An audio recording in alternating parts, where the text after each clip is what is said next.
Gettysburg, Day 1, Chapter 2, the Oak Ridge Fight.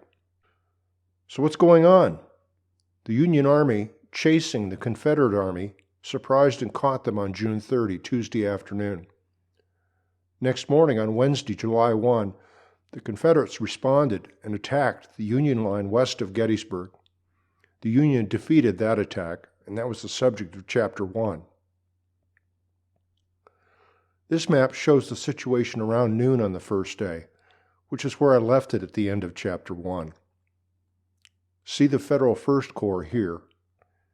They managed to get enough infantry in place on the first morning to hold on to Buford's position west of town.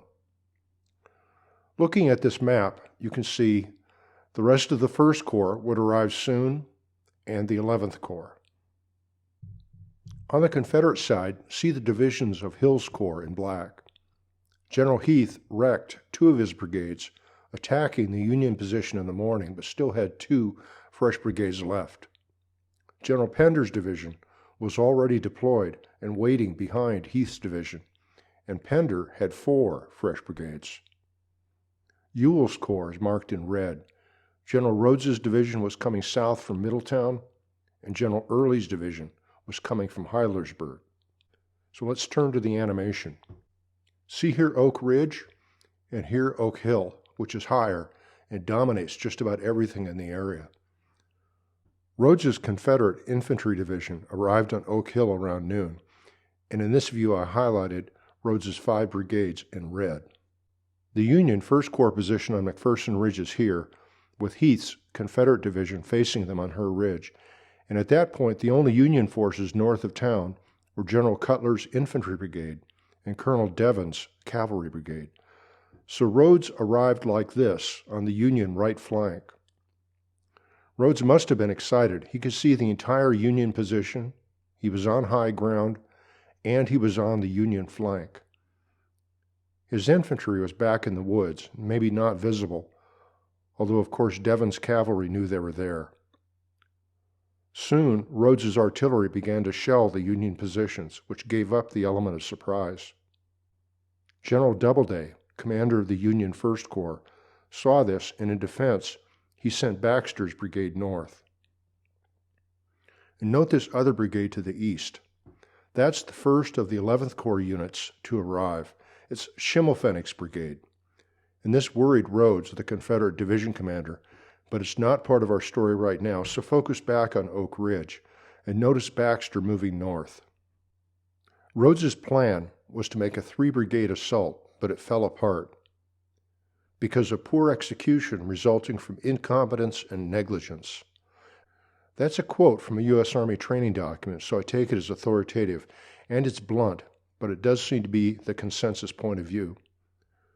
O'Neill, Iverson, and Daniel were all supposed to attack together, straight south.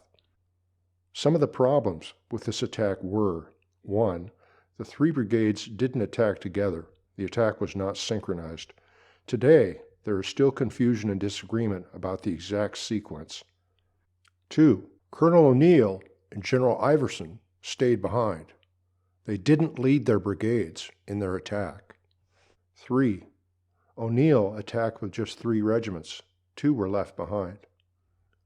4, Iverson's attack went off track, which meant they were more exposed to fire from the Federal troops, and they lost support from Daniel's Confederate brigade. Let's zoom in for a better view while the animation continues. Again, the town is down here, McPherson Ridge over here to the left. Oak Ridge is this formation in the center, and Oak Hill at the top. Rodes's 4 brigades are here. Dole's, the 5th, is off to the east and doesn't figure in the Oak Ridge fight. But here's O'Neill, Iverson, and Daniel. They're Rodes's front line, and in the rear is Ramser's brigade. On the Union side, here's Baxter and Cutler on Oak Ridge, Stone to the southwest on McPherson Ridge, and Paul to the south at the seminary. O'Neill attacked alone with only 3 of his 5 regiments. Baxter, the Union brigade, was in an established defensive position along the road. Baxter's volley struck hard, and then Schimmelpfennig piled on from the flank. O'Neill quickly retreated. And now for clarity, I'll reverse the recording to get back to the start of the attack. And let's look at the attack by Iverson's brigade. Iverson attacked about the same time, likely a little bit late. Baxter's brigade, defending, had time to pivot and take position behind a stone wall. Cutler and Baxter watched Iverson approach, unseen. Iverson's brigade did not have skirmishers forward and was not aware of Union troops immediately in their front. The Union troops held their fire until Iverson was within 50 yards.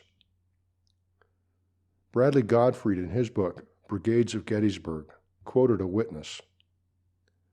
A solid wall of blue rose behind the one of stone and poured in a plunging, crushing fire. The range was point blank and largely enfilading. That word enfilading means that the fire was a crossfire, which isn't obvious looking at the map. The witness may have been watching from Cutler's position, firing north into Iverson's right flank. Regardless, it was a disaster for Iverson's brigade. David Martin, in his book Gettysburg, July 1, wrote that one of Iverson's regiments suffered 89% casualties and says the brigade as a whole suffered more than 65% casualties.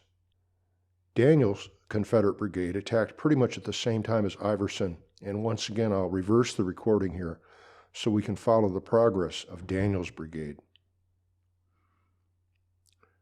General Daniel was ordered to protect the right of the division and to support Iverson's right, unquote.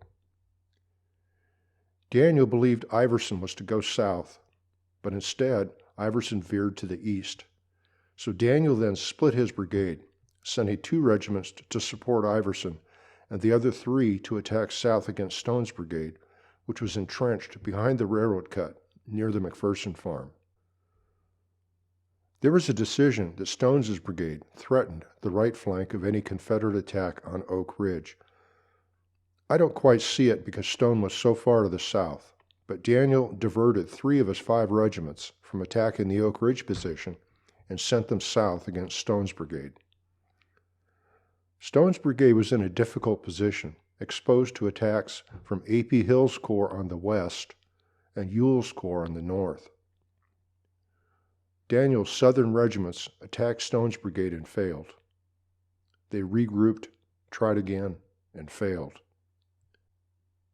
About this time, Paul's brigade was to the south in front of the seminary. They were the Union First Corps Reserve. Apparently, General Robinson, a division commander, concerned about the attacks on Oak Ridge, ordered General Paul to come help, and Paul's brigade moved north.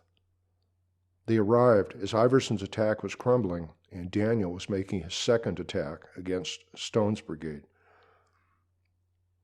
General Rhodes, the Confederate division commander, saw these 3 uncoordinated attacks, O'Neill, Iverson, and Daniel, fail, and then threw Ramser's brigade into the fight. Apparently, Ramser actually split his brigade, a couple regiments on O'Neill's left, the others on O'Neill's right. So my animation, which shows Ramser's brigade attacking south between O'Neill's and Iverson's brigade, is a bit of a fudge. Ramser's brigade was in there, but my reading is that it kind of wrapped O'Neill's brigade left and right. All 4 of the Confederate brigades then attacked together, directed by General Ramser. And notice off to the east, another Confederate attack has started. That's the beginning of the Confederate attack on the Union 11th Corps stronghold on Barlow's Knoll, and I'll cover that in Chapter 3. But over here to the south, Stone's brigade was still holding out. And then Heath's division, on their west, began a new attack. The brigade on Stone's left, the Iron Brigade, was forced back. And at the same time, Baxter's Union brigade on Oak Ridge was out of ammunition, and Cutler's brigade had moved south to protect the Union artillery on McPherson Ridge, and this left Paul's brigade alone to face the simultaneous attacks from the west and north. The Confederate attack pushed all the Union brigades off Oak Ridge, so now the Union troops on Stone's north and south were both retreating. Stone's brigade, still holding out, was ordered to pull back and join the retreat to the line on Seminary Ridge. Next, Chapter 3, the Barlow's Knoll fight.